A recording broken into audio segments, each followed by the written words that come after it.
కన్యా రాశి వారు ఈ వారం పలు రకాల మార్పులు చేర్పులకు లోనవుతూ ఉంటారు. వ్యక్తిగత సమస్యల నుండి బయటపడ్డట్టే కనిపిస్తూ ఉంటారు. కానీ చివరి నిమిషంలో మళ్ళీ ఏదో ఒక ఆటంకాలు వస్తూ ఉంటాయి. ఆ సందర్భంలో మీరు చాలా పట్టుదలగా ఉండాలి.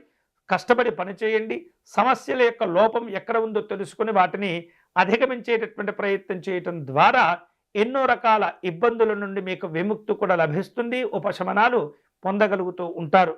అలాగే ముఖ్యమైనటువంటి పనుల విషయంలో ఇంట బయట కొన్ని రకాల విమర్శలు కూడా ఎదురవుతూ ఉంటాయి. వాటిని తప్పించుకునేటటువంటి ప్రయత్నం చేస్తూ ఉండాలి.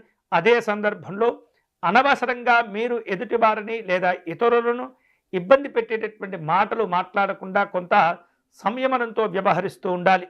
శ్రమ అనేది తప్పకపోవచ్చు, తప్పదు. వాటికి సంబంధించినటువంటి అంశాల్లో అన్ని రకాల జాగ్రత్తలు కూడా మీరు తీసుకుంటూ ఉండాలి.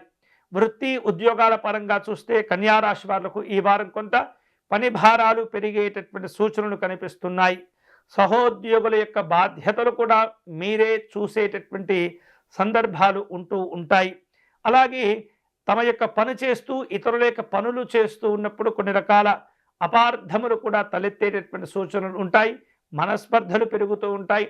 ఈ సందర్భంలో చాలా జాగ్రత్తగా ప్రశాంతంగా మీ పనులు మీరు చేసుకుంటూ వెళ్తూ ఉండండి. అలాగే వృత్తి ఉద్యోగాల పరంగా వ్యాపారాల పరంగా చూస్తే వారం గడిచిన తర్వాత కొంత చివరిలో అనుకూలతలు పెంచుకునే అవకాశాలు ఉంటుంటాయి. నిరుద్యోగులకు అనుకూలతలు ఉంటాయి.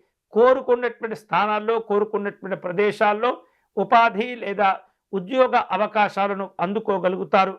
కుటుంబపరమైనటువంటి ఆనందకరమైన కొన్ని శుభవార్తలు కూడా వింటూ ఉంటారు.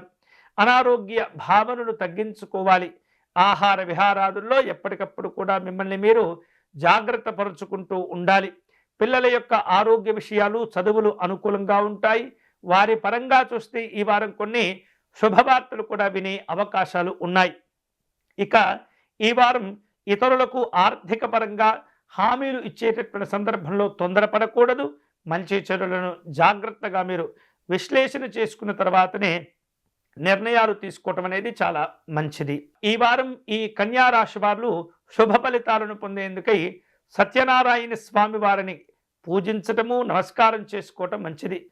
అలాగే సత్యదేవుని యొక్క అనుగ్రహం కోరుతూ తులసి అర్చన శంఖ పుష్పాలతో శ్రీమన్నారాయణ్ణి పూజించటము, అలాగే విశేషమైనటువంటి వడపప్పు పానకమును స్వామివారికి నివేదించడం ద్వారా చక్కని ఫలితాలను పొందగలుగుతారు. ప్రశాంతత కూడా కలుగుతుంది.